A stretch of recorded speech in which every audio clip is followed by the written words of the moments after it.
nombre de Cristo, el nombre de Cristo.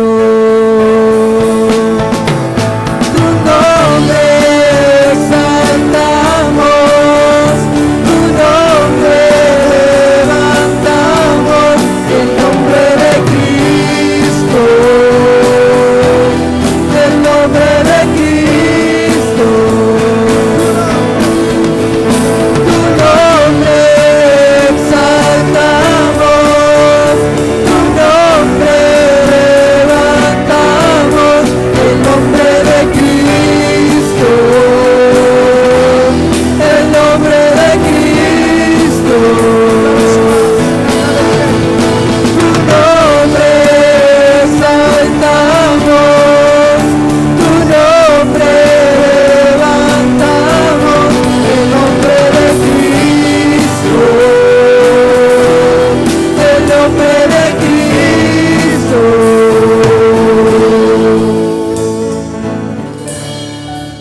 Oh, levantamos tu nombre, Jesús.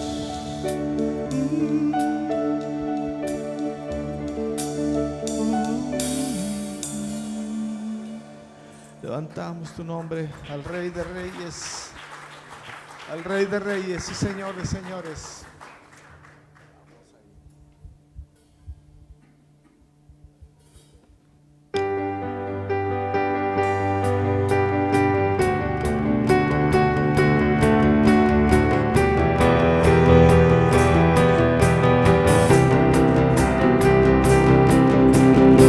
En tu presencia danzamos libres, cúbrenos en tu luz de amor, llévanos mucho más profundo, pues somos hijos del gran yo soy.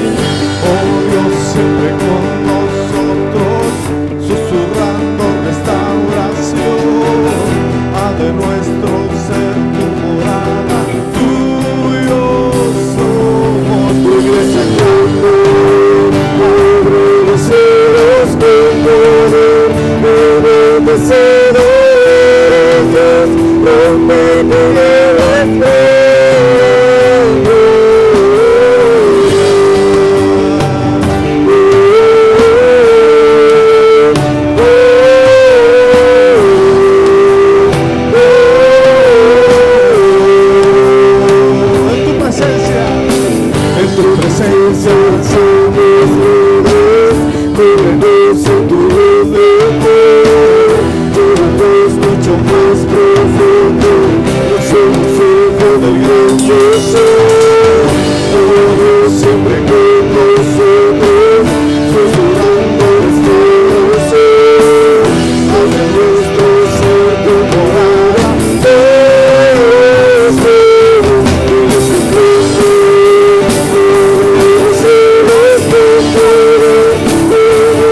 Soy hijo de Dios, si lo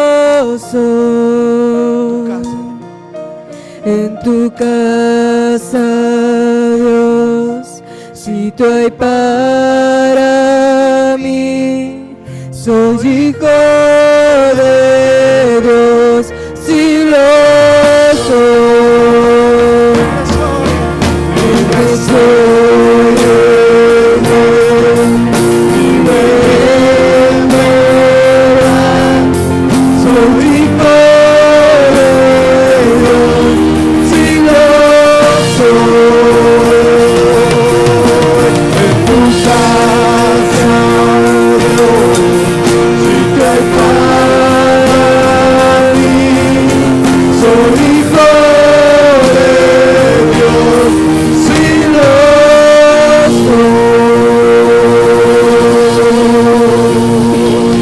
Si lo somos, Jesús. Oh, qué delicia saber eso, que somos hijos de Dios. Y francamente, hermano, sinceramente, me da tristeza a veces cuando oigo a la gente decir que todos somos hijos de Dios. A mí me causa tristeza eso, porque la palabra, la Biblia, no dice eso. Dice que aquellos que le recibieron. Por eso tenemos ese privilegio de ser llamados hijos de Dios. El primogénito fue nuestro Señor Jesucristo.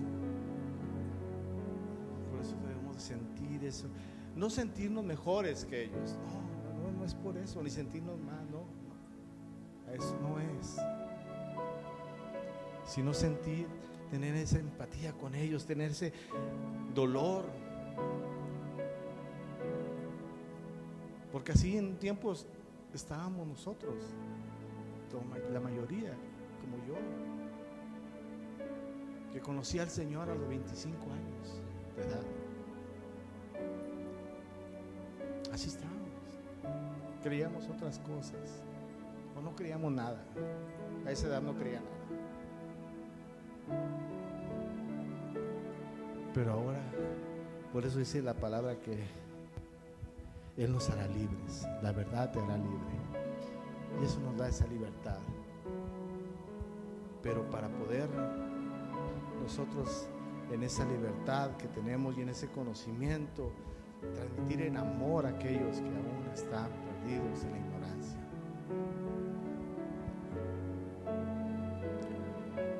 Amén.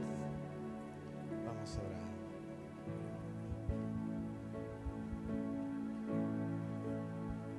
Si todo cae a mi alrededor, si oscuridad cubre mi interior, tú permaneces,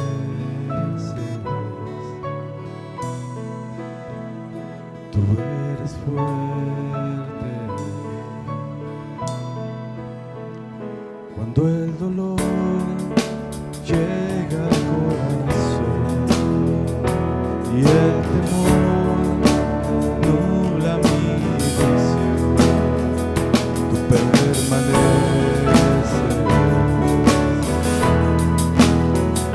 tú eres fuerte. Confío en ti, Dios, eres siempre fiel, no temeré. Tú cuidarás de mí, nada se escapa de tu control. Nada es más grande que nuestro Dios.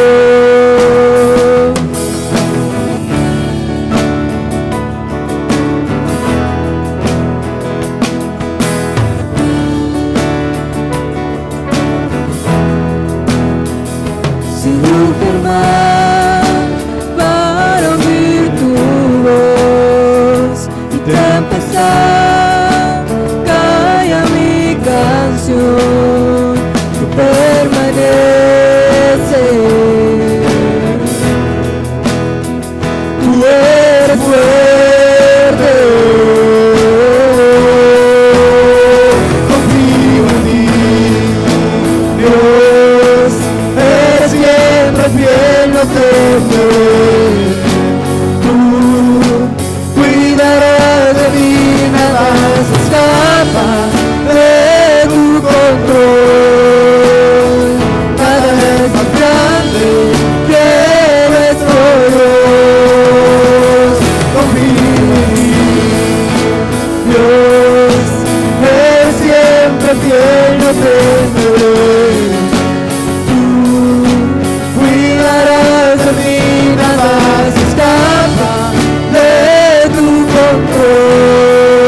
yo temeré. Tú cuidarás de mí, nada se escapa de tu control.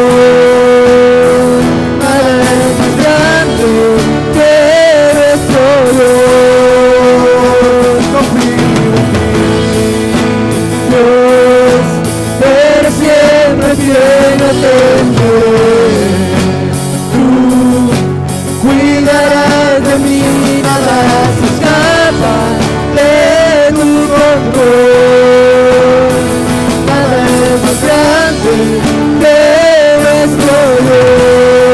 Espíritu de Dios, el consolador, llena mi interior con tu fuego.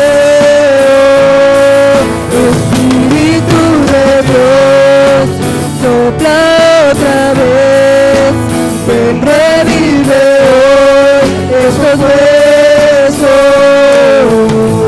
Confío en ti, Dios, eres siempre fiel, no temeré. Tú cuidarás de mí, nada se escapa de tu control. Nada es más grande que nuestro Dios.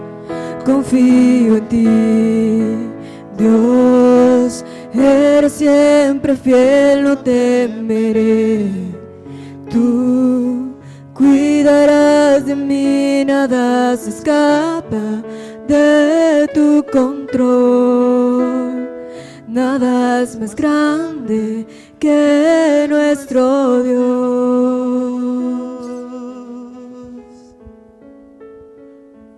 Nada se escapa de tu control, Señor.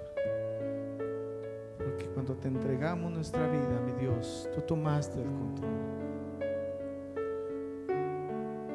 Tú nos apartaste, Señor. Y ahora estamos en ti, Jesús, confiando en ti, mi Dios.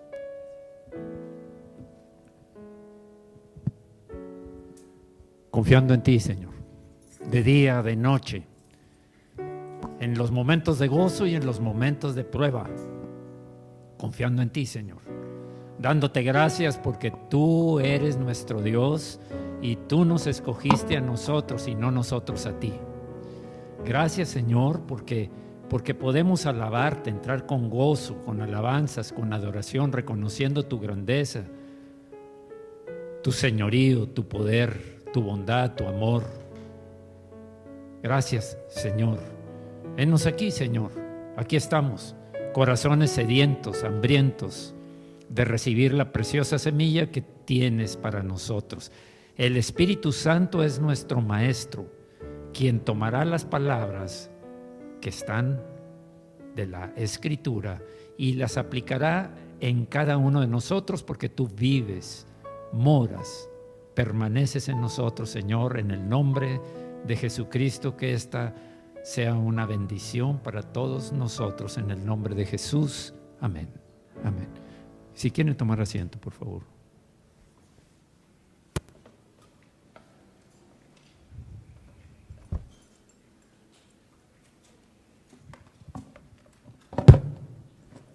Bienvenidos. Bienvenidos, bienvenidos. Bien, pues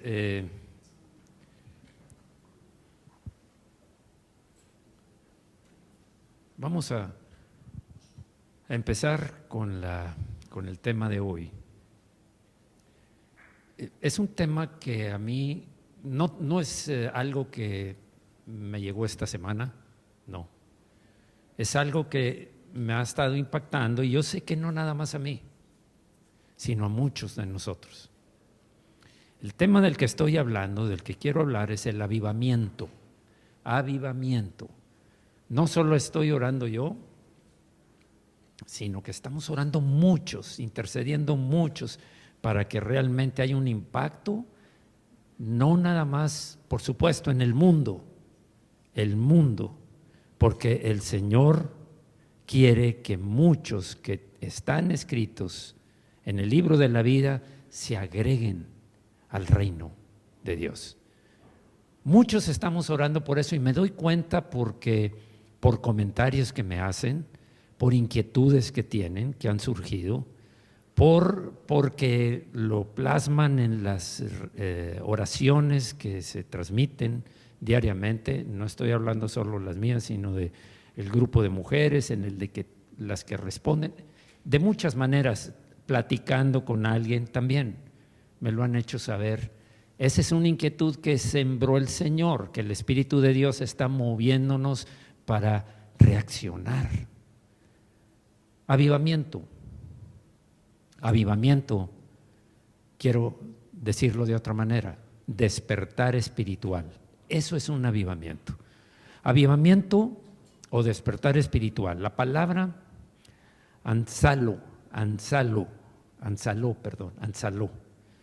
quiere decir causar que viva, restauración a la vida para reedificar, hacer vivir, confortar, rescatar, refrescar. Esos significados que vienen como sinónimos, como la explicación. Pero quiero iniciar por dónde se aplica en la Escritura. En Romanos 14:9 dice, porque Cristo para esto murió y resucitó y volvió a vivir, para ser Señor así de los muertos como de los que viven. Donde ven subrayado con rojo es donde viene aplicada esa palabra en griego, que es la que mencioné anteriormente, andazalo.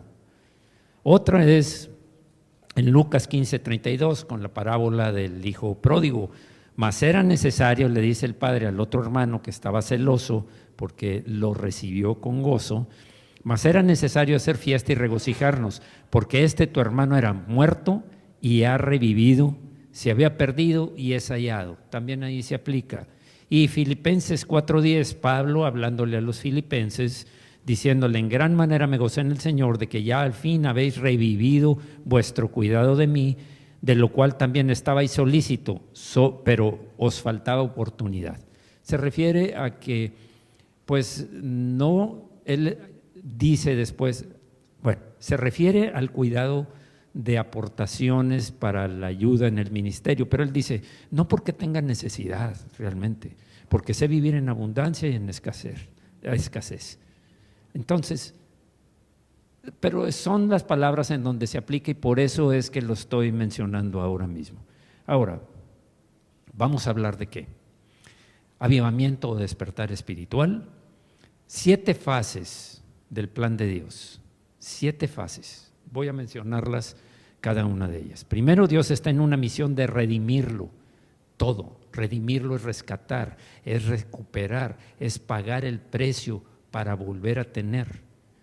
Recordemos que Dios no cambia, no cambia. Dios es un Dios perfecto, un Dios que no tiene mudanza ni sombra de variación, dice la Escritura. Desde un principio quería trabajar con el hombre en la administración de su creación. Recordemos que en Génesis le dice a Adán y a Eva, crezcan y multiplíquense, llenen la tierra y gobiernenla.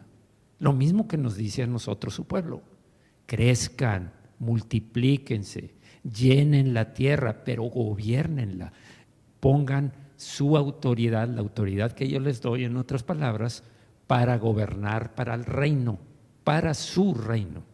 Bien, Isaías 43, 7 a 21 dice, 7 y 21, perdón. Todos los llamados en mi nombre, para gloria mía los he creado, los formé y los hice. Este pueblo he creado para mí, mis alabanzas publicará. Este es el propósito de Dios para rescatarnos. Los llamados en mi nombre, para su gloria. ¿Qué quiere decir esto? Debemos entender entonces, este paso. No somos nuestros, no nos pertenecemos a nosotros mismos. Dios nos compró, Dios pagó el precio de nuestro rescate, esclavos del pecado, de la muerte y del diablo. Recuerden, eso éramos, por eso no podíamos salir. Esa esclavitud vino Cristo y con su sangre, con su sacrificio pagó para redimirnos, para rescatarnos. Eso cuando estaba leyéndolo Fue lo que le pasó a José. José fue vendido como esclavo a los mercaderes y ellos fueron y lo vendieron en Egipto.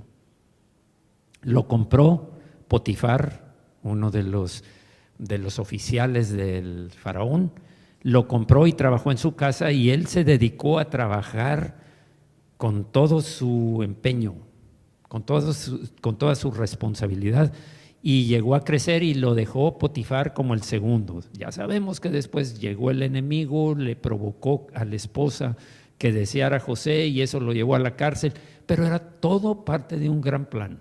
El plan de que allí desde la cárcel llegó, pasó por todo lo que ustedes conocen y llegó a ser el segundo después de Faraón. El segundo después de Faraón, quiere decir el puesto más alto después del Faraón. Bien, ¿qué dice el Nuevo Testamento? En 1 Pedro 2:9 dice: mas vosotros sois linaje escogido, linaje, descendencia, familia escogida, real sacerdocio, nación santa, pueblo adquirido por Dios, para que anunciéis, ¿para qué? Para que anunciéis las virtudes de aquel que os llamó de las tinieblas a su luz admirable. Esa es nuestra misión, anunciar las virtudes de aquel que nos llamó de las tinieblas en las que vivíamos, de la oscuridad, del dominio del diablo, del pecado, a su luz admirable. Y el 10 dice: vosotros que en otro tiempo no erais pueblo, pero ahora sois pueblo de Dios, que en otro tiempo no habíais alcanzado misericordia, pero ahora habéis alcanzado misericordia. Hoy tenemos la misericordia de Dios y por eso estamos parte de la familia de Dios. Somos parte de la familia de Dios, estamos en el cuerpo de Cristo, somos más que vencedores, tenemos la autoridad que nos dio el Señor Jesucristo para edificar su reino en la tierra. Dios es quien llama, no hay mérito propio, no es porque nosotros hacíamos buenas obras.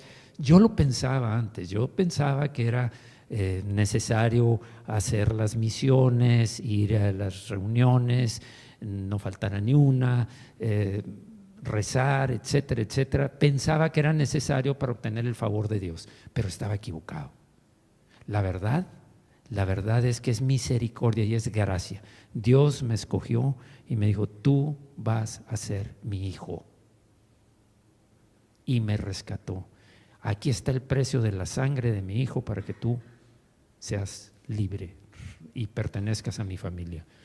Y nos llama una relación personal con Él. Y nos llama como a un cuerpo, no individualmente, no solamente, no para estar aislados. Mucha gente piensa que es solo estar aislado. En estos días vi un anuncio raro en el internet que dice: si quieres profundizar tu relación con Dios, deja la iglesia. No pertenezcas a ninguna iglesia. ¿Qué? ¿Cómo se les ocurre? ¿Qué lógica tiene eso? Cuando la palabra de Dios dice: no dejando de congregarse como algunos tienen por costumbre, sino antes bien, exhortándose unos a otros y más, y animándose, y más por cuanto aquel día se acerca. El plan de Dios no es para individuos solamente. ¿Los incluye? Sí. Pero su llamado y propósito final es con un cuerpo, una nación santa a la cual ya pertenecemos, ya somos parte.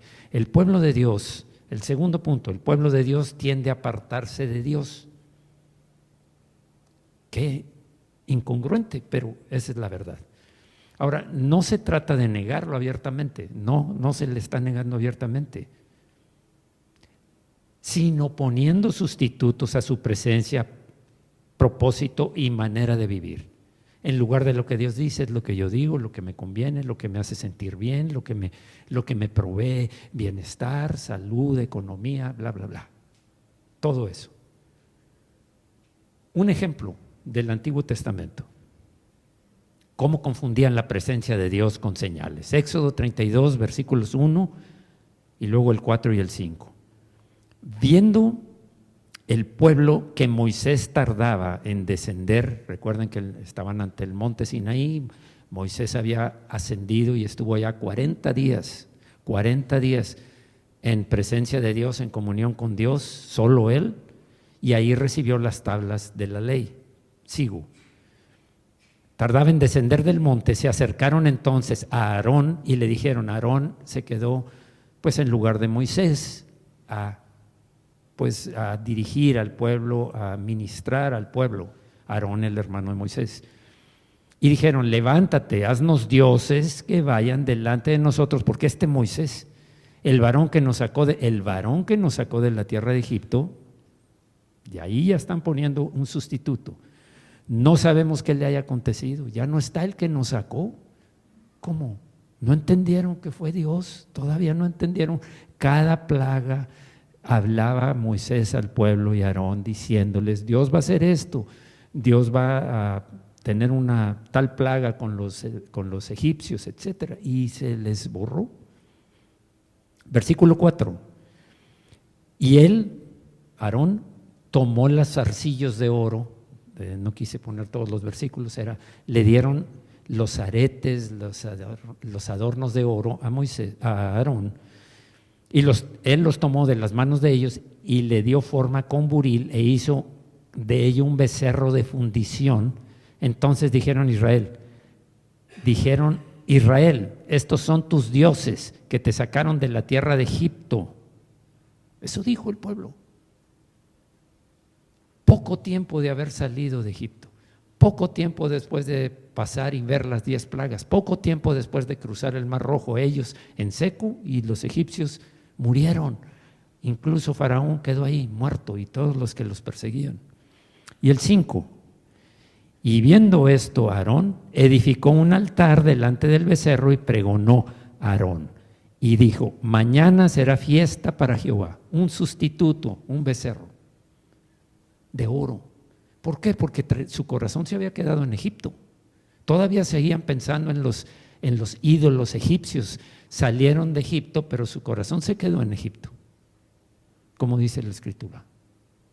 Triste sustitución del Señor que nunca se mostró así. Lo hicieron un becerro de oro. ¿Y cómo lo traigo esto al presente? En el presente también hay becerros de oro. Becerro de oro, esta imagen la he presentado varias veces, yo lo sé. Becerros de oro que hablan de quién sustituye a Dios, quién es importante, a quién quiero obtener algo y servirle. Pues ahí vienen todos esos nombres que son conocidos y no podemos decir, no, es que eso yo no, o alguien no. De alguna u otra forma, algunos tenemos la tendencia, el peligro de la tendencia de hacer ese tipo de ídolos, contra lo que debemos luchar. Esa es la intención de apartarnos de Dios. Bien, ahora, sigamos. Enfocándose en la obra de Dios, ellos estaban enfocándose en la obra de Dios, ya Moisés ya no está, ¿quién nos va a llevar? Y no en la relación que debían tener con Dios, la cual se iban a comprometer después de oír, de escuchar la ley, de las tablas de la ley que iba a presentarle en Moisés. Pero hay una cosa, no hay avivamiento solo porque hay milagros y señales, mientras no hay un corazón arrepentido y consagrado a Dios y a obedecer su palabra. No hay. Eso no es avivamiento. Es que cayó en el Espíritu, es que habló en lenguas. A ver, si no hay un corazón arrepentido, puede haber esas manifestaciones. Sí. ¿Alguien las ha visto? Yo sí, y creo que muchos hemos visto eso. Y hay iglesias que sostienen que aquí hay manifestaciones. Recuerdo una joven que vino y que aquí empezó a crecer, madurando, y vino y me dijo, oiga, ¿hay aquí una iglesia de tal tipo que tenga estos dones y estas manifestaciones? Mira, los dones nos fueron dados a todas las iglesias, pero lo que tú quieres es ver esas manifestaciones para seguir y buscar a Dios ahí. Y se fue, buscando las señales en lugar de al Señor que da las señales. Ese era el problema. Bien, ahora, ¿qué dice la Escritura? Mateo 7:21, con respecto a las señales. Mateo 7:21 dice, no todo el que me dice Señor, Señor entrará en el reino de los cielos. No, sino el que hace la voluntad de mi Padre que está en los cielos. ¿Cuál es la voluntad del Padre? La tenemos por escrito. Ahí está en la escritura y hemos presentado los 50 o los 49 mandamientos, las enseñanzas del Señor Jesús en el Sermón del Monte, que trae un contenido de enseñanza para nuestras vidas, en las cuales debemos vivir. Eso es realmente lo que es hacer la voluntad del Padre. Y dice luego, muchos me dirán en aquel día, en el día que llegue el tiempo del fin, Señor, Señor, ¿no profetizamos en tu nombre y en tu nombre echamos fuera demonios y en tu nombre hicimos muchos milagros? Señor, pertenecíamos a las 10 vírgenes que estábamos esperando tu regreso, pero solo 5 tenían aceite, las otras 5 ya no lo tenían, no se habían previsto o provisto del aceite necesario para iluminar. Eran, pero no estaban centradas en el Señor. Y el 23 dice, entonces les declararé, nunca os conocí, apartados de mí, hacedores de maldad. Todo esto viene porque no hacían la voluntad del Padre. Tercero, Dios en su gran amor nos disciplina. Dios en su gran amor nos disciplina. Y una de las evidencias de que Dios nos ama precisamente y nos recibe como hijos es precisamente que nos disciplina. No sé si a ustedes les haya pasado, pero cuando yo he fallado en algo, le digo, Señor, por favor, disciplíname, Señor. Castígame según lo que tú crees, lo que tú decides, Señor, pero no me apartes de ti. Algo así como lo que dijo David. Y viene a la mente Saúl, que fue desechado. Señor, si es necesario, disciplíname, pero ya lo entendí y me arrepiento. Y pues estoy a la disposición del Padre. Proverbios 3:12 dice, porque Jehová al que ama castiga, como el Padre al Hijo a quien quiere. Así es el Señor, como un Padre. Hebreos 12:7 y 8. Si soportáis la disciplina, Dios os trata como hijos, porque ¿qué hijo es aquel a quien el Padre no disciplina? Pero si se os deja sin disciplina, de la cual todos han sido participantes, entonces no son hijos, son bastardos y no hijos. Dios nos disciplina por amor. Y por supuesto, sabemos que a nadie le gusta ser disciplinado, porque es un castigo merecido por la injusticia que se realizó. Es verdad que ninguna disciplina al presente parece ser causa de gozo, sino de tristeza, pero después da fruto apacible de justicia a los que en ella han sido ejercitados. Al final hay una bendición, al final hay un cambio, una transformación. Y miremos también, observemos, miremos el gran daño que se hace al pensar que las cosas aparentemente, entre comillas, malas que nos pasan son ataques del diablo. Es que es un ataque del diablo esto que me estoy viviendo. Es un ataque del diablo, reprendo al diablo, lo reprendo en el nombre de Jesús. A ver, pensemos un poquito más allá. ¿Qué es lo que debo hacer primero? ¿Será que todo es obra del diablo nada más porque el diablo es mi enemigo y ya? Observemos esto. Lamentaciones, el libro de Lamentaciones escrito por el profeta Jeremías dice, ¿quién será aquel que diga que sucedió algo que el Señor no mandó? De la boca del Altísimo no sale lo malo y lo bueno, ¿no es del Señor? ¿Quién se atreve a decir eso? Y luego dice, ¿por qué se lamenta el hombre viviente? Laméntese el hombre en su pecado. ¿Qué quiere decir esto? Debemos analizar que si lo que estamos pasando, hacer una radiografía, hacer un autoexamen, revisarnos a nosotros mismos en, estoy fallando en algo. Dije, hice, pensé algo que Dios no quiere que piense y yo lo contemplo y digo, bueno, pues a mí ni modo, así soy. Ese es mi carácter. Cuidado. Entonces no es un ataque del diablo. No es necesariamente una. ¿Y por qué le das la gloria al diablo diciendo tú ganaste? Me estás atacando. De esa manera no se reconoce que es Dios llamando a su pueblo al arrepentimiento, ni se reconoce como padre amoroso disciplinando a sus hijos. Escribí ahí 40 años en el desierto fueron de disciplina, fueron inútiles para con el pueblo de Israel. 40. Anduvieron 40 años. 40 años.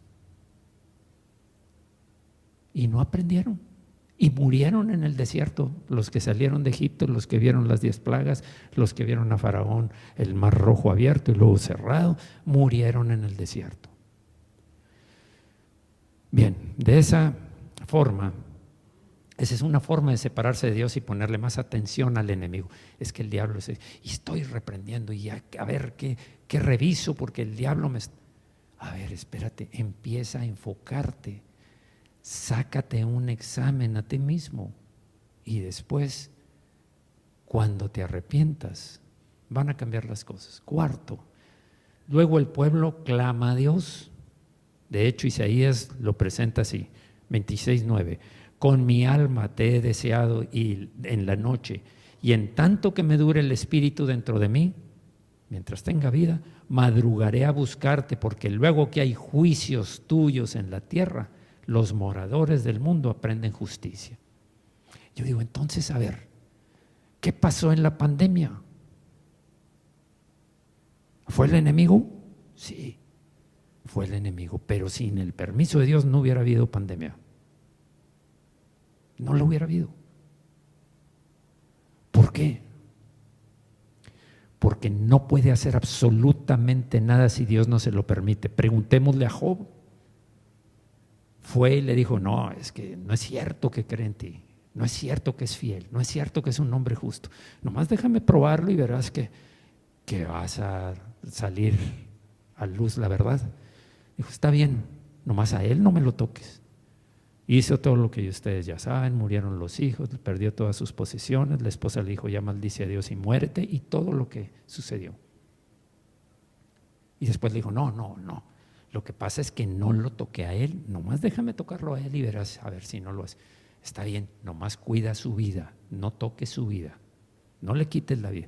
Fue y le puso las llagas,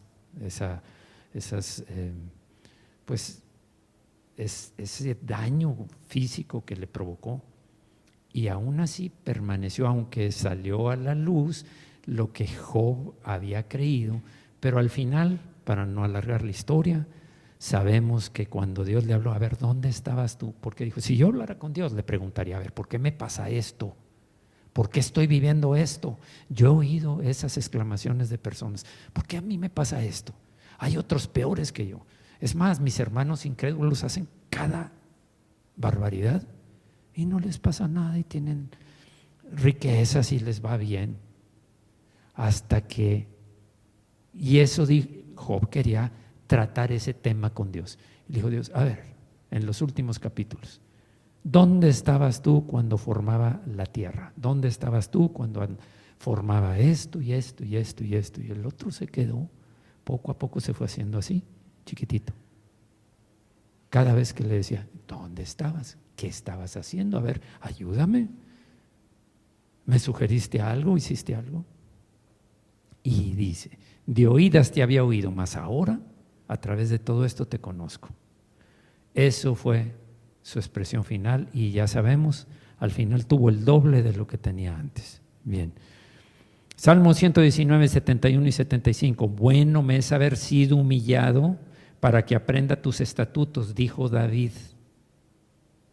Conozco, o el escritor del Salmo 119, se supone que muchos dicen que es David, conozco, Jehová, que tus juicios son justos y que conforme a tu fidelidad me afligiste. Tus juicios son justos y me afligiste, me disciplinaste porque tú eres fiel. En otras palabras, él aceptaba que Dios lo disciplina y le daba gracias. La disciplina de Dios no es para desquitarse, no es una venganza, no es para su beneficio, sino para el nuestro, para que aprendamos a honrarle y no ser engañados por el enemigo. Otra vez. Quinto, Dios manifiesta su plomada y llama al arrepentimiento o a la destrucción. ¿Qué es eso? Déjenme leerles a Amós, profeta Amós 7:8. Jehová entonces me dijo, ¿qué ves, Amós? Y dije, una plomada de albañil. Y el Señor dijo, he aquí, yo pongo plomada de albañil en medio de mi pueblo Israel, no lo toleraré más. ¿Qué es eso? Una plomada es un instrumento que usaban los albañiles para asegurarse de que el muro que estaban construyendo estaba derecho. Una plomada tiene en la parte inferior un peso de un plomo, plomada, por eso se llama plomada, y servía para, lo ponían pegado al muro. Si la plomada estaba bien, si el muro estaba bien, quedaba la plomada unida arriba y abajo, pero si estaba chueco, si estaba hacia adentro, quedaba separada, y hacia afuera quedaba pues no recta. Y entonces dice Dios, voy a hacer esto con mi pueblo, aquí están mis leyes, los voy a poner y los voy a poner en plomada, a ver qué tan rectos son. Eso quiere decir, los voy a examinar. Es importante entender esto. Es muy importante entenderlo.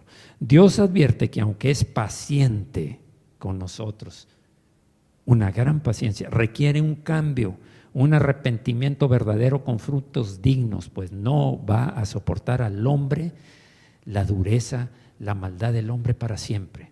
Él es amplio en perdonar y espera durante un tiempo, hasta que se termine el tiempo de la gracia y viene el castigo, la justicia de Dios para obrar. Presento dos casos, como dice ahí Apocalipsis. Había 7 iglesias, capítulos 2 y 3 de Apocalipsis. Ahí están las cosas que el Señor les habló amonestándolos por lo que hacían las iglesias. Estamos hablando de hace 2000 años. Bien, Éfeso, Pérgamo, Tiatira, Sardis, Laodicea. Ahí están descritas las fallas que tenían serias, graves, esas acusaciones que hizo el Señor para ellos. Había 2 iglesias que no las amonestó. Sardis, que era una iglesia perseguida, y Filadelfia, que era una iglesia que dice, aunque tienes poca fuerza, no has negado mi nombre. Pero ahí están descritas todo lo que hacían. Falsas enseñanzas, abandonaron el primer amor, falsas enseñanzas, toleraban falsas. Una mujer profetisa que guiaba a la iglesia. Sardis, espiritualmente tibios y dormidos. Y la Odisea también, ya saben cuáles son. Y los otros son los Gálatas y los Corintios. En los Gálatas entraron en legalismo, empezaron bien por el Espíritu, por la gracia de Dios, y dijeron, sí, pero es necesario circuncidarse. Sí, pero es necesaria la ley, no es solamente por la gracia, por la salvación de Jesucristo, es junto, y contaminaron la enseñanza. Por eso los reprende Pablo, Gálatas insensatos, habiendo empezado por la fe, terminaron por la ley. Otra vez, de ahí los había sacado, ya sabemos que el hombre tiende a regresar. Y los Corintios, divisiones, porque seguían a diferentes líderes. Unos, como dice Pablo, unos dicen que son de Pablo, otros de Apolos, otros de Cefas. ¿Quién murió por ustedes?, les dice, si no es Jesucristo. Hay un solo líder en una iglesia y se llama Jesucristo. ¿Por qué traen tantos grupos que después causaban conflictos entre ellos? Divisiones, había divisiones por eso mismo, inmoralidad sexual y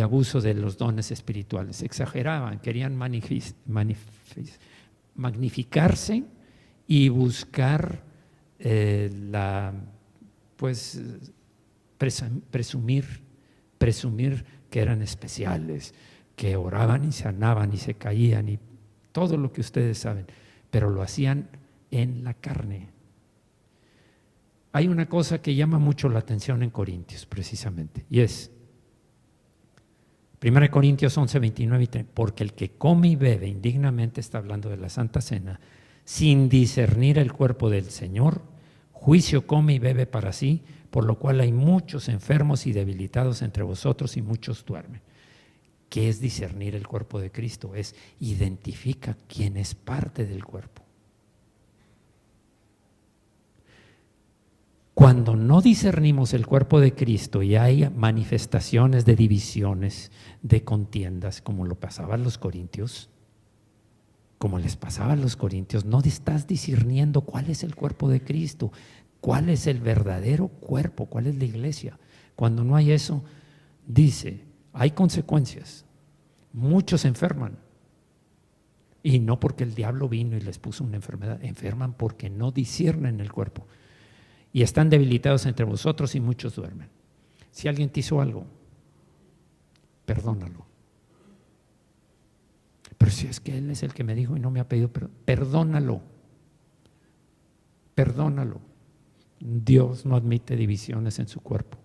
Dios no admite que el brazo se salga y se quede allá haciendo la obra mientras el resto. Dios no admite divisiones. Bueno, aclarando que sí es el diablo el que destruye al pueblo de Dios, pero con el permiso de Dios y por falta de arrepentimiento. Por eso le permite. ¿Por qué fue el pueblo llevado cautivo a Babilonia? Porque Dios lo permitió, por la justicia de Dios, como por el pecado de la dureza del corazón y de andar en sus propios caminos, los llevó a que fueran esclavos allá, en cautividad allá en Babilonia. Salieron de su tierra, perdieron sus propiedades, su libertad y ahora son esclavos allá en Babilonia. 40 años, un poco más de 40 años.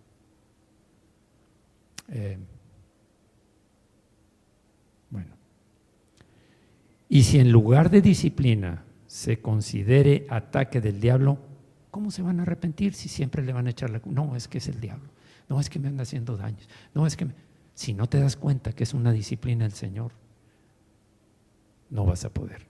Hechos 9:5, él dijo, ¿quién eres, Señor?, dice Pablo, y le dijo, Señor, yo soy Jesús a quien tú persigues, dura cosas te es dar cosas contra el aguijón. Nada más les presento rápidamente.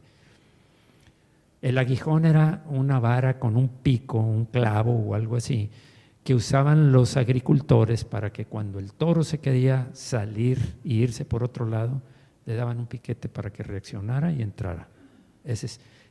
Pablo estaba haciendo eso, en lugar de irse por el camino que le agrada al Señor, se iba por perseguir a los creyentes. Ese es el aguijón ahí. Bien. Sexto, Dios revive o aviva a su pueblo restaurando a una relación correcta con Él. A menos que se restaure esa relación con Él y la comunión, el hombre se vuelve a sus viejas obras de la naturaleza de pecado. Segunda de Crónicas 7:14, si se humillare mi pueblo, sobre el cual mi nombre es invocado, y oraren y buscaren mi rostro y se convirtieren de sus malos caminos, entonces yo iré desde los cielos y perdonaré sus pecados y sanaré su tierra. Mientras tanto, siguen padeciendo. Cuando el pueblo de Dios camina en obediencia y en relación con Dios, Dios no solo los perdona y sana la tierra, sino que los usa como luz y sal para producir arrepentimiento espiritual. Y el séptimo punto, el último de estos 7 fases, Dios exalta a su Hijo Jesús en medio de su pueblo y así despierta a los perdidos a ver su necesidad espiritual. El que tiene mis mandamientos y los guarda, ese es el que me ama. Y el que me ama será amado por mi Padre y yo le amaré y me manifestaré. El que tiene mis mandamientos y los guarda. Hechos 1:8, pero recibiréis poder cuando haya venido sobre vosotros el Espíritu Santo y me seréis testigos en Jerusalén, en toda Judea, en Samaria y hasta lo último de la tierra. ¿Qué sería esto para nosotros? Jerusalén, tu familia, la familia extendida, tus demás familiares, amistades, los que están más cerca de ti y hasta lo último de la tierra, a quien te encuentras, donde te lleva Dios. Y Mateo 28, 19 y 20, aquí está lo que el Señor quiere. Por tanto, id y haced discípulos a todas las naciones, bautizándolos en el nombre del Padre y del Hijo y del Espíritu Santo, enseñándoles que guarden todas las cosas que os he mandado, lo está diciendo Jesús, y he aquí yo estoy con vosotros todos los días hasta el fin del mundo. Amén. Esa es la misión, esa es la orden. Somos rescatados y vamos a edificar el reino. ¿Y cómo lo vamos a hacer? Ya me dio instrumentos, me salvó, me dio recibiréis poder cuando haya venido sobre vosotros el Espíritu, pero van a ir a hacer esto. Esta es la orden. ¿Qué quiere decir dormido? Dormido es que no estás haciendo lo que el Señor mandó. Dormido es que después de la pandemia muchos grupos discipulares desaparecieron. Después de la pandemia hubo más comodidad. Ya no es necesario ir a la iglesia, ¿para qué? Lo puedo ver después. Saben que la experiencia dice que todos los que acumulan, pues esto fue lo que pasó, pero no he tenido tiempo de verlo, después lo voy a ver. Y eso los domingos y los martes, y después lo veo, ahí lo tengo. Sí, es que no he tenido oportunidad. ¿Saben qué pasa? Es adormecimiento. Muchos saben que tenían grupos de discipulado y se perdieron. Las ovejas, pues ya, es que después de la pandemia vinieron muchas necesidades. No cambia la orden divina. Es que yo no, bueno, ¿cuánto tienes tú? No, pues que 1 año. Suficiente, mucho, diría yo. La mujer del pozo de Samaria que le dijo Jesús, habló con Jesús. Esa ocasión, ella corrió a su pueblo y les dijo, creo que ya encontré al Cristo, creo que ya encontré al Mesías. Dijo, ¿dónde? Allá. Y se llevó a todos a que lo oyeran y luego todos le dijeron, a ver, Señor, no te vayas, espérate. Y se quedó unos días más ahí. Una mujer que no tenía experiencia, no tenía educación, no había estado en un instituto bíblico, no había estado discipulada por otro, no puso pretextos, corrió y dijo a todos, miren, ya lo encontré. Y fueron. Esa es la experiencia que necesitas, haber tenido la salvación y lo que recibiste, ve y compártelo. Entonces, cierro con esto. ¿Cuál es tu parte en este avivamiento? ¿Qué es lo que tienes que hacer? 1, arrepiéntete de cualquier pecado no confesado, porque si confesares tus pecados, Él es fiel y justo para perdonar tus pecados y limpiarte de toda maldad. 2, discernir el cuerpo de Cristo y perdonar y pedir perdón. Ya lo hablamos, porque el que come y bebe indignamente sin discernir el cuerpo, juicio come y bebe para sí. Hay una sanción, hay una consecuencia. 3, abandonar cualquier hábito dudoso. Colosenses 3:12, vestíos pues como escogidos de Dios, santos y amados, de entrañable misericordia, de benignidad, de humildad, de mansedumbre, de paciencia. 4, obedecer la palabra y al Espíritu Santo. Respondió Jesús y le dijo, el que me ama, mi palabra guardará y mi Padre le amará y vendremos a Él y haremos morada con Él. Si no hay tiempo para leer la Biblia, si no hay tiempo para meditar en la Biblia, para compartir la Biblia, para vivirla, tal como dice, necesitas despertar. Hay un adormecimiento. Si todavía tenías un grupo y no lo has reactivado, necesitas despertar. Hay que activarse. Dios nos está llamando a avivamiento. Y 5, ser luz y sal en el mundo. Y les dijo, id por todo el mundo y predicar el evangelio a toda criatura. Por tanto, eso es en Marcos, en Mateo. Por tanto, id y hacer discípulos a todas las naciones, bautizándoles en el nombre del Padre, del Hijo y del Espíritu Santo. Bien, esto es avivamiento, esto es un despertar espiritual. Vamos a orar. Señor,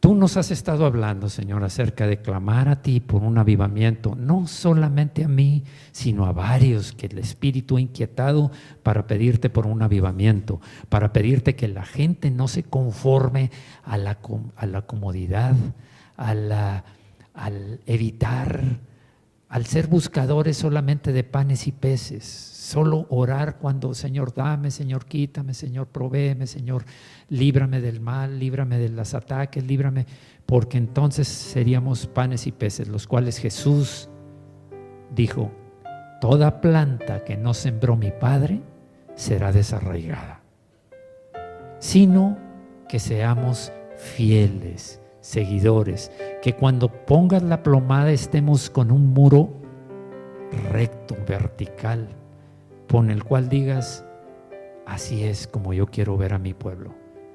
Como solo 2 de las 7 iglesias pasaron la prueba.